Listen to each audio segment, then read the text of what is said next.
కొరివి పెట్టే కొడుకు కూడా లేడు. మా వారు చనిపోయారు. ఎలా చనిపోయారు? ఇష్ట దిగ్బంధనం చేసి చేతబడి చేసి చంపారు. అమావాస్య గడియలు గడిచినాయంటే పొడుస్తూనే ఉంటారు మనిషిని. నన్ను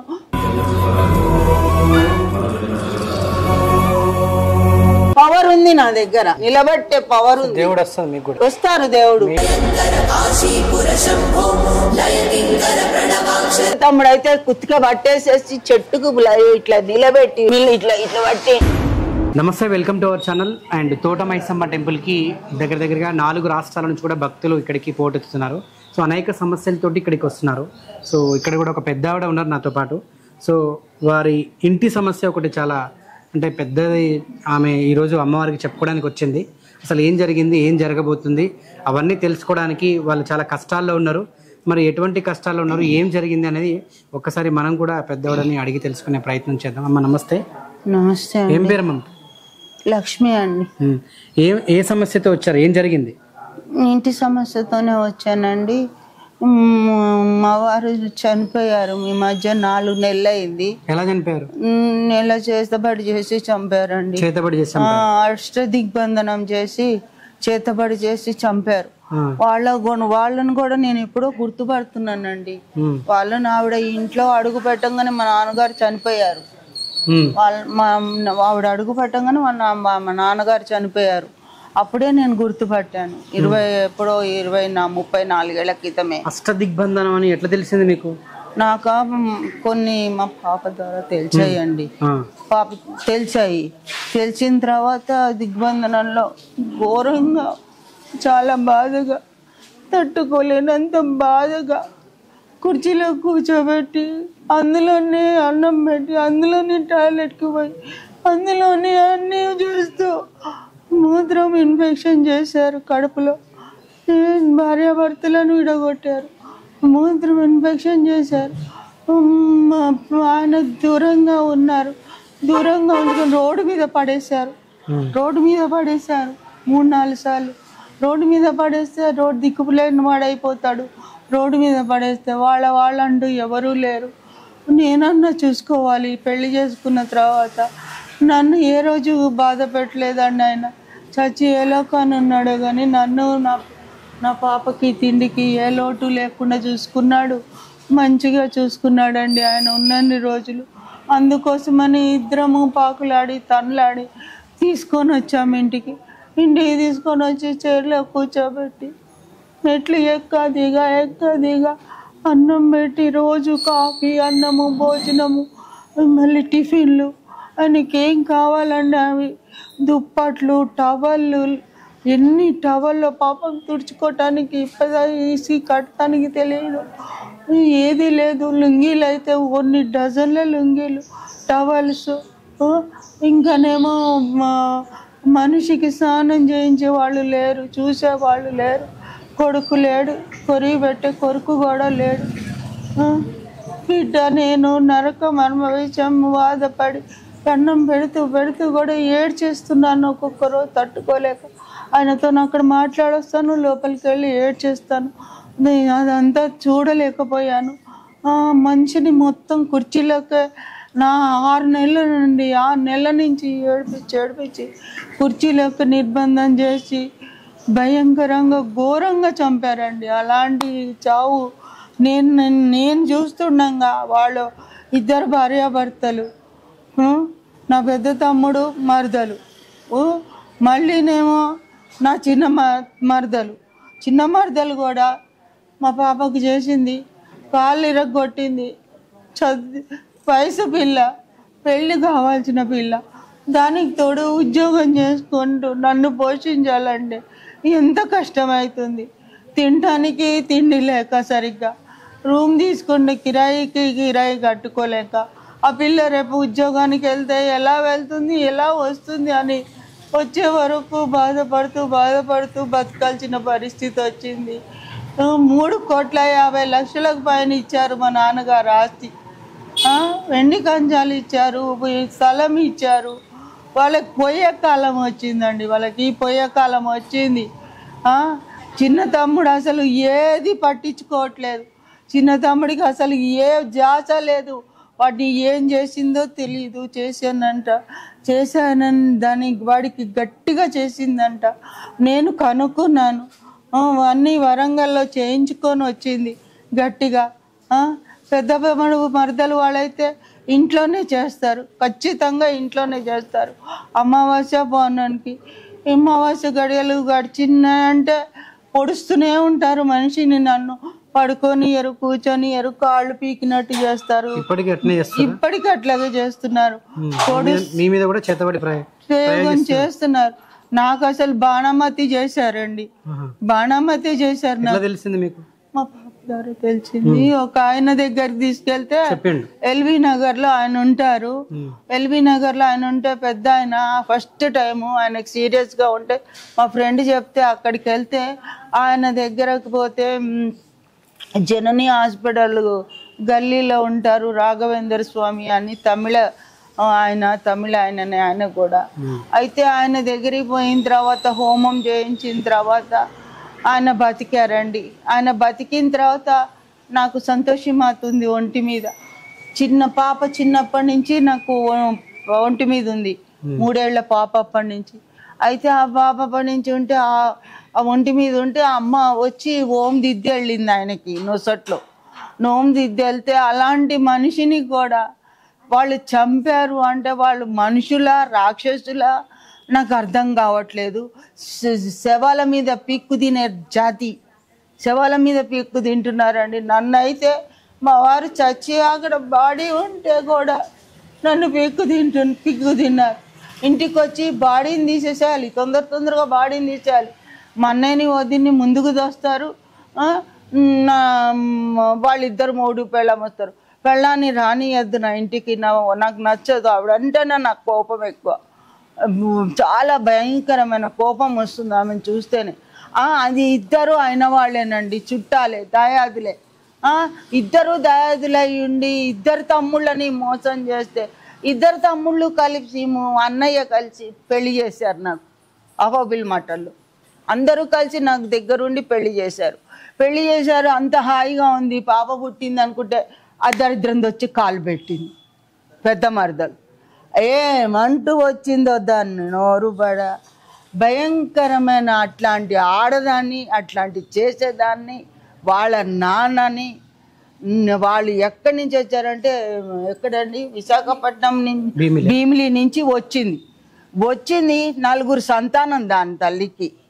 3 ఆడపిల్లలు. 3 ఆడపిల్లల్ని రోడ్డు మీదకి వదిలేశాడు తండ్రి. అన్నయ్యతో సంబంధం కుదిరించుకున్నారు, అన్నయ్యతో సంబంధం చేసుకున్నారు, అన్నయ్యతో క్యాన్సిల్ చేసుకున్నారు. ఆ తర్వాత మళ్ళీ మా తమ్ముడితో మాట్లాడుకున్న తర్వాత కూడా కట్నం దగ్గర గొడవ వస్తే ఆపేరా, వద్దురా అని చెప్తే వినకుండా చేశారు. చేసిన తర్వాత ఇప్పుడు మొత్తం వాడిని వశం చేసుకుంది. వాడు దాని కుక్క తిరిగినట్టే దాని వెనకాల. మన మాట విన్నాడు, అస్సలు ఏ మాట పట్టిలేదు. మా అన్నయ్యని కొట్టి ఇంట్లో ఉండనీయకుండా బయటికి వెళ్ళగొట్టారు. మా అన్నయ్యని ఇట్లాగే బయటికి వెళ్ళగొడితే వాడు ఎక్కడో చచ్చిపోతే ఉస్మానియాలోకి బాడీ తీసుకొచ్చారు. తీసుకొస్తే ఉస్మానియాలోకి ఆ బాడీని తీసుకొస్తే ఆ బాడీ దగ్గరికి వెళ్ళి చూసి దగ్గరుండి తీసుకొని వచ్చి ఇంటికి పెద్ద కొడుకు అల్లారు ముద్దుగా పెరిగాడు. 7 ఏళ్ల తర్వాత పుట్టారు మా అమ్మ నాన్నకి. తీసుకొచ్చి అన్ని కర్మకాండలు అన్నీ దగ్గరుండి చేయించి పంపించాం. మా ఇంటికి మా ఆయన్ని తీసుకొస్తానంటే అడ్డుపడ్డారు. మొగుడు పెళ్ళాలు ఇద్దరు అడ్డు నిలబడ్డారు. మా ఇంట్లో ఒక గుమ్మంలో ఆయన రావద్దు అని మా ఆయన. వీళ్ళు ఎవరండి ఆయన రావద్దు అంటానికి? ఇలా పెళ్ళాలు, ఇలా మొగుళ్ళు అందరూ పిల్లలు రావచ్చు, ఉండొచ్చు. వాళ్ళకన్నా ముందు పుట్టాను. ఆ రేవంత్ రెడ్డి గారు ఎంత తిరిగాను, ఎంత చేశాను. రేవంత్ రెడ్డి గారికి కూడా అప్లికేషన్ ఇచ్చాను, తిరిగాను. నేను ఆడపిల్లని, చాలా అనారోగ్యం, డిప్రెషన్ పేషెంట్ని. నెలకి 4,500 మందులు అవుతున్నాయి. నేను చచ్చినా బతికినా 4,500 మందులకు అవుతున్నాయి. చూసే దిక్కులేరు, చేసే దిక్కులేరు. ఆ పాపకు కాళ్ళకి దెబ్బలు తగిలి ఆ కాళ్ళు మడమల దగ్గర ఇట్లా విరిచేశారండి. ఇట్లా విరిచారు. ఇట్లా విరిస్తే 2 కాళ్ళు ఓర్వక నా చేతుబడి చేయించింది నా చిన్న మరదలు. మీ పాప మీద కూడా అమ్మవారు ఉంది పే మీద. నువ్వు అట్లా చేయించావు, రేపు జరగకూడదు జరిగితే ఎవరు బాధ్యులు? ఇద్దరి మీద చేశారు. మొత్తం ఇంటిలిపాది 3 మీద చేశారండి. 3 మీద చేస్తే బాణమతి చేయిస్తే నా పాప దగ్గరుండి బాగు చేయించుకుంది. అన్నీ చేసి ఆయన నారాయణ ఇక్కడ ఎల్బీ నగర్ రామంతపురం ఆయన దగ్గరికి వెళ్ళిన తర్వాత తగ్గిపోయింది, మంచిగా అయింది. బాణమతి చేసిన తర్వాత నిలబెట్టింది నన్ను. నిలబెట్టిన తర్వాత మళ్ళీ మంచిగా అయ్యా. కరోనా వస్తే కూడా లంగ్స్ అంతా ఇన్ఫెక్షన్ అయ్యి ఉందండి. అందరి వల్ల ప్రాణహాని ఉంది. పెద్ద తమ్ముడు అయితే కుత్తిక పట్టేసేసి చెట్టుకు ఇట్లా నిలబెట్టి మొగోడిని నిలబెట్టినట్టు నన్ను ఇట్లా పట్టి సొంత తమ్ముడే ఇట్లా పట్టి పైకి కుత్తిక పట్టి 10 గుద్దులు గుద్దితే చచ్చిపోతావు, నీకు ఆస్తి ఎందుకు ఇవ్వాలి అని అంటున్నాడు. ఆస్తి నా తల్లిదండ్రి పెళ్లికి అమ్మేస్తానన్నారు. నా పెళ్లికి అమ్మేస్తానంటే వద్దని చెప్పి అందరు ఉన్నారు, దిక్కులేని వాళ్ళు అయిపోతారు ఇట్లా అని చెప్పి నేను ఉంచితే నాకే దిక్కులేని పరిస్థితి తీసుకొచ్చారు వాళ్ళు. ఎంత పాపం ఉంటే ఇంత దిక్కులేని పరిస్థితి తీసుకురావాలి? చిన్న మరదలకి సంసారం విడపోయింది. మా చిన్న తమ్ముడు కూడా సీరియస్ అయితే కాళికా అమ్మవారు బొట్టు పెట్టి దూరం కూడా ఉంది నా మరదలు, అయినా కూడా నాతో పాటు వచ్చింది. సిగ్గులేక వచ్చి బొట్టు తీసి బొట్టు పెడితే మంచంలో వండుకున్నాడు, శవం వండుకున్నట్టు వండుకున్నాడు. పడుకొని నరాలన్నీ పీకుతున్నాయి, లాగుతున్నాయి. నాకు ఎట్లనో అవుతుంది అని చెప్పి మా చిన్న తమ్ముడు సీరియస్ చేశాడు. సీరియస్ చేస్తే అప్పుడే కాళికామ్మ మొహం నా బొట్టు తీసి కాళికామ్మ వారి బొట్టు పెడితే 5 నిమిషాల్లో లేచి కూర్చున్నాడు. పవర్ ఉంది నా దగ్గర, నిలబట్టే పవర్ ఉంది. దేవుడు వస్తారు, దేవుడు పాపకి వస్తారు. శ్రీనివాసుడు వస్తారు, మాట్లాడతారు. బల్కంపేట అమ్మ వస్తుంది, మాట్లాడుతుంది. నాగమ్మ వస్తుంది, తిరిగిపోయిందంటే నాగమ్మ వచ్చిందంటే నా చేత్తో పాలు తాగాల్సిందే ఆ తల్లి. కంపల్సరీ నాతో పాలు తాగిచ్చి నా దగ్గర ఉండి నాకు అన్ని మంచి చెడు చూసి వెళ్తుంది. చచ్చిపోతే కూడా నీకు నేను చూస్తా, వాళ్ళందరి పని నేను చూస్తా అని చెప్పి దగ్గరుండి వాళ్ళతో చేసింది. కనపడతారండి అమ్మవారి సంతోషి మాత కళ్ళు మాత్రం నాతో పాటే తిరుగుతాయి. ఎంత దూరం అన్న వెళ్ళనండి. ఇప్పుడు ఇక్కడికి కూడా వచ్చేస్తుంది ఆ తల్లి.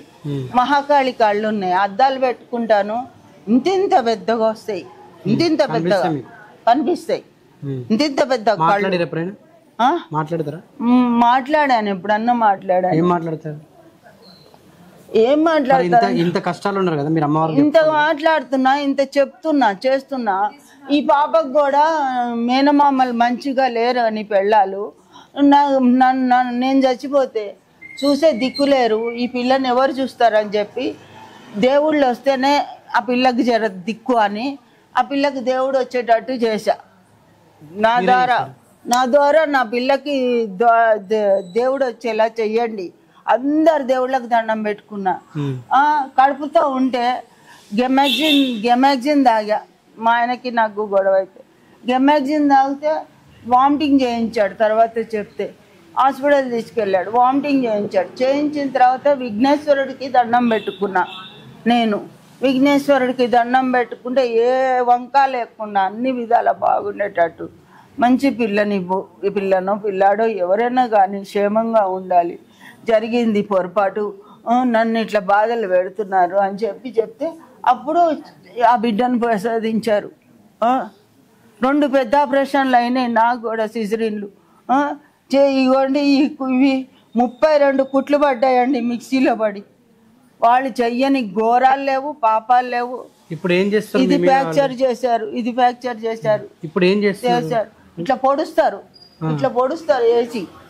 పడుకుంటాను కదా, వేసి వచ్చి ఇట్లా పడుకోమని ఇంటికి వచ్చి డైరెక్ట్ మంచం కింద పరుపు ఉంటదండి, డన్లప్ పరుపు. ఆ పరుపు లోంచి కూడా పొడుస్తారు మనిషిని, పరుపు లోపల నుంచి కూడా పొడుస్తారు. మరి అదేం పొడుచుడో అదేం చేసుడో వాళ్ళకే తెలవాలా. సో ఇప్పుడు మరి గుడికి వచ్చారు కదా, ఎందుకోసం వచ్చారు?